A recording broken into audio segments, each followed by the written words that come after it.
بسم اللہ الرحمن الرحیم۔ دوستوں، میں ہوں مہران علی اور اب دیکھ رہے ہیں مہران ٹی وی۔ آج ہم پریسی رائٹنگ کے بارے میں پڑھیں گے۔ What is precis, how to write a good precis. Precis writing دوستوں کمپٹیٹیو ایگزامز میں، چاہے وہ CSS کا ہو، PMS کا ہو، یا آپ نے ایک جرنلسٹ بننا ہو، یا آپ کسی بھی ٹاپک پر ریسرچ کر رہے ہوں، تو پریسی رائٹنگ آپ کے لیے ایک بہت ہی بہترین ٹیکنیک ہے اور آپ کے لیے بہت ہی فائدہ مند چیز ہے۔ پریسی کہتے ہیں کسی بھی چیز کو سادہ کر کے، سمرائز کر کے لکھنا۔ 1/3 of anything to summarize a paragraph, story, speech, chapter, book اور ایون اے سینٹینس۔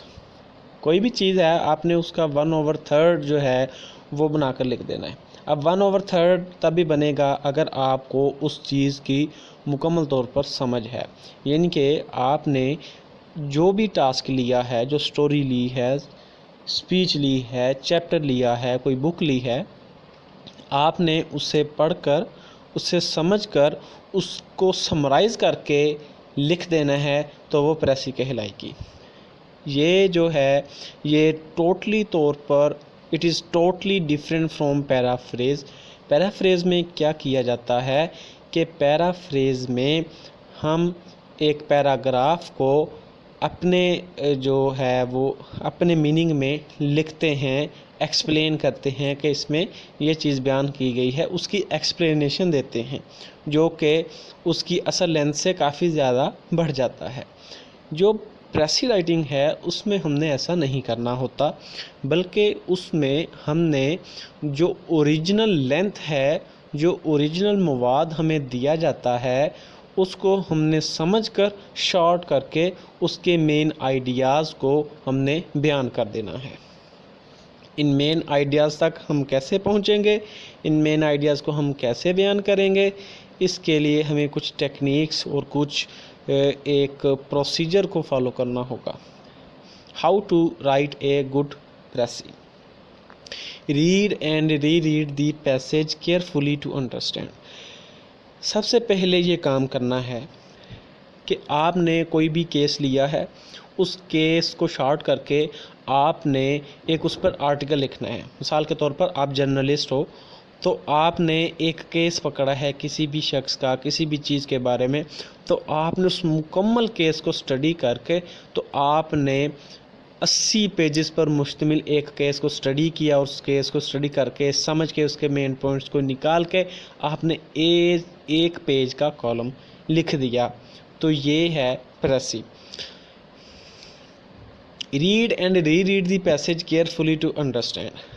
آپ نے کوئی بھی چیز جسے آپ نے شارٹ کر کے لکھنا ہے، اس کا جو ابتدائی جو اس کا اوریجنل مواد ہے، اس اوریجنل پیسیج ہے، اسے آپ بڑے احتیاط کے ساتھ پڑھو گے، ایک بار پڑھو گے، پھر پڑھو گے، بار بار پڑھو گے اور اسے سمجھو گے۔ اسے سمجھنے کے بعد جب اس کی سمجھ آ گئی کہ اس میں یہ چیزیں ہیں، بیان کی گئی ہیں، تو آپ underline the words, sentences and paraphrases containing main ideas. تو پورے پیراگراف کو 3 بار جب آپ پڑھ چکے ہوں گے تو آپ کو سمجھ لگ جائے گی کہ یہاں پر یہ جو ورڈز ہیں، یہ جو سینٹینسز ہیں، یہ جو فریزز ہیں، ان کے اندر جو مین آئیڈیاز ہیں اس پیراگراف کے، وہ پائے جا رہے ہیں اس چیز کے۔ اس طرح آپ کے پاس اگر وہ پیراگراف ہو، کوئی پیراگراف ہے، تو آپ اس پیراگراف کو، یہ پیسیج کو آپ شارٹ کر سکتے ہیں۔ آپ کیا کریں گے؟ میک کی پوائنٹس جو آپ نے انڈر لائن کیے ہیں، ورڈ، سینٹینسز، فریزز، جن میں مین آئیڈیاز پائے جاتے ہیں، آپ ان کے پوائنٹس بنائیں گے۔ ابھی میں آپ کو یہ بنا کر دکھاؤں گا ایک ایگزامپل سے، پھر اس سے آپ کو یہ بہت زیادہ کلیئر ہو جائے گی پریسی رائٹنگ۔ پھر آپ کیا کریں گے؟ جو کی پوائنٹس آپ نے بنائے ہیں، آپ انہیں ان کی پوائنٹس کو آپ کمبائن کر کے لکھ دیں گے۔ جب آپ ان کی پوائنٹس کو کمبائن کر کے لکھ دیں گے تو آپ کی پریسی جو ہے تیار ہو گئی۔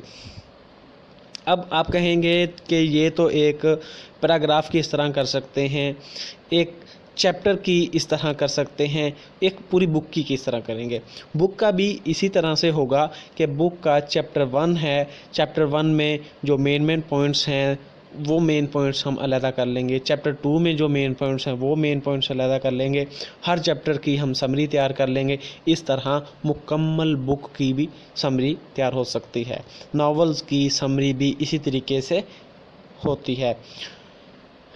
پلیز جو ہیں ان کے بھی فرسٹ ایکٹ میں یہ چیزیں ہیں، یہ مین پوائنٹس ہیں، سیکنڈ ایکٹ میں یہ ہیں، تھرڈ میں یہ، فورتھ میں یہ اور ففتھ میں یہ۔ اسی طرح جو 5 ایکٹس ہوتے ہیں پلے میں ان کو اس طریقے سے ہم سمرائز کر کے اس کی پریسی کر کے ایک مکمل پلے کو جو کہ 400-300 صفحوں پر مشتمل ہوتا ہے، ہم جو ہے تھوڑے سے صفحوں میں اس کو مکمل طور پر اس کے مین آئیڈیاز کو سمرائز کر کے لکھ دیتے ہیں۔ یہی پریسی ہے۔ پریسی جو کم از کم 1/3 ہونی چاہیے، کم سے کم، یعنی کہ 3 الفاظ کو آپ نے 3 الفاظ کے لیے کوئی ایسا لفظ یوز کرنا ہے کہ وہ ایک، جہاں 3 لفظ استعمال ہوں، کوئی ایسا لفظ استعمال کرنا ہے کہ صرف ایک لفظ سے ہی گزارا ہو جائے۔ اب میں آپ کو سمجھاتا ہوں۔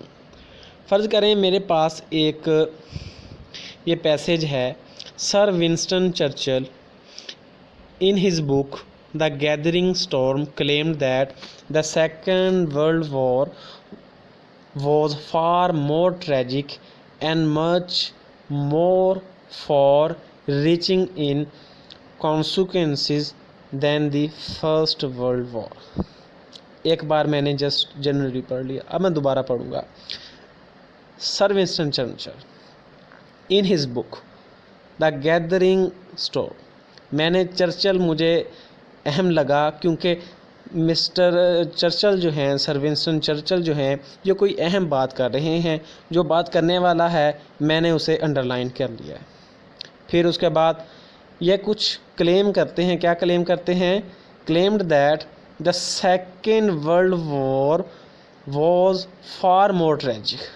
اس چیز کو میں سمجھ رہا ہوں کہ یہ سیکنڈ ورلڈ وار کے بارے میں کوئی کلیم کر رہے ہیں کہ سیکنڈ ورلڈ وار جو تھی واز فار مور ٹریجک، کہ یہ زیادہ جو ہے وہ ٹریجڈی والی تھی، زیادہ جو ہے وہ ڈیتھس اس میں ہوئیں، زیادہ شدید نقصانات اس میں ہوئے، and much more far reaching in consequences, اس کے نتائج جو تھے وہ بہت غمناک تھے، بہت ہی زیادہ غمگین تھے دین دا فرسٹ ورلڈ وار۔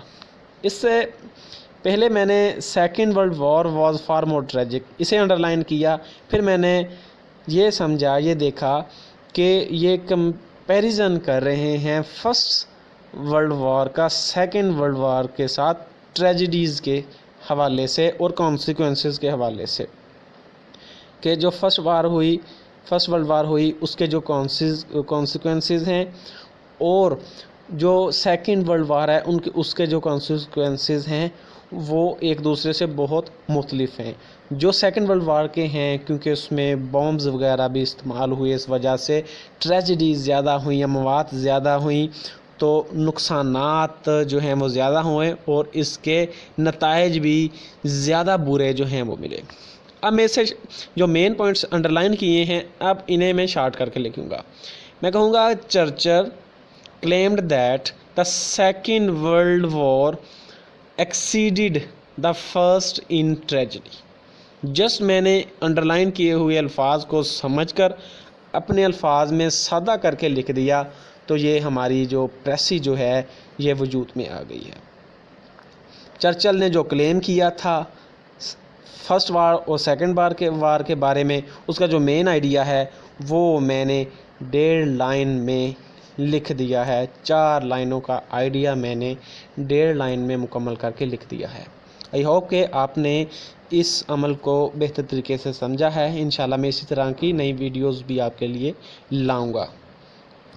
ہاں، اگر ابھی تک آپ نے میرے چینل مہران ٹی وی کو سبسکرائب نہیں کیا تو برائے مہربانی سے سبسکرائب کر لیں، اور سبسکرائب بٹن کے ساتھ ایک بیل آئیکن کا بٹن بھی ہوتا ہے، اسے بھی پریس کر لیں کہ جب بھی میں لٹریچر سے ریلیٹڈ، کرنٹ افیئر سے ریلیٹڈ، اس طرح کی یا گرامر سے ریلیٹڈ اس طرح کی کوئی بھی ویڈیو جو ہے وہ اپلوڈ کروں تو آپ کو وہ ویڈیو جو ہے اس کا نوٹیفیکیشن آسانی کے ساتھ چلا جائے اور آپ میرے ساتھ جڑے رہیں اور ہم اسی طرح سے زیادہ چیزیں سیکھتے اور سمجھتے رہیں۔